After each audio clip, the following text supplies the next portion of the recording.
Having a vehicle you can live out of is usually a luxury that is only had by people who can afford an RV or a fifth wheel.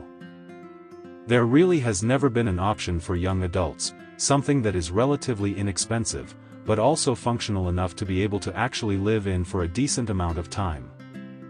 Because of the lack of options, many young adults have taken to creating their own adventure vehicles. Vehicles that are perfect for weekend camping trips or even long road trips. This young man shared his build for his adventure mobile, and I immediately fell in love with it. It has everything you would ever need. Check out how he did it below. He started out with a 2006 Ford cargo van he purchased on Craigslist. You can find these things for sale almost everywhere. The floors were rusted out, but all they needed was a little TLC. First he had to pull up the floor mats. An angle grinder took care of the rust on the floor without a problem. He laid down a coat of primer. Painting came next. They used liquid nails to secure down runners. They will support the flooring when it is laid down. Insulation is key when trying to make a vehicle livable. Even with the walls, they can get pretty darn cold at night. They used OSB plywood to make the floor. Because the van was used for work, the floor was dented. This caused the floor to bend when walked on. So he decided to drill some holes in the OSB and use canned foam to fill in the uneven parts, which took care of the bend. He used foam insulation to fill the cavities in the body of the van. He cut a hole in the bottom of one side of the van. This will be used to house a propane tank. The tank fit great, and he added a hinged door to give him easy access to it at a moment's notice. It was then time to finish the insulation process, which meant the doors and windows were next. This amount of insulation will ensure this kid is warm no matter where he is at.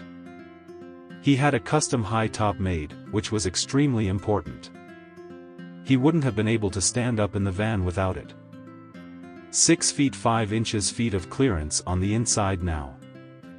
I'd say that should be good enough. He had to cut a hole in his brand new roof to install a fan. He said this was pretty nerve-wracking but much simpler than the propane tank installation. The flooring is finally in. The bed frame is installed, and he has paneled all the doors. It's finally start to come together. He installed his batteries and other electronics under his bed frame and screwed them all to the floor. 2 solar panels on the roof will allow the batteries powering everything to be recharged in no time.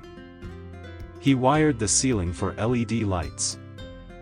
He built a kitchen complete with a fridge freezer, a working sink and a stove top. This bed looks extremely comfortable. Forget using this thing for trips, I'd live in it. He created a storage area across from his bed, and added a swivel seat for the passenger. This will do nicely. The storage is even big enough for a surfboard. This thing turned out amazing. I would have killed to have one of these when I was younger. The only part of this build this kid didn't do himself was the high top. Other than that, all this hard work was on him. For only having time after work and on the weekends, I'd say he did an incredible job. Life on the open road is definitely something I enjoy, but sleeping in a regular car really stinks. Having a bed in the back with some of the other comforts of an actual home would be all the reason I needed to travel for the rest of my life.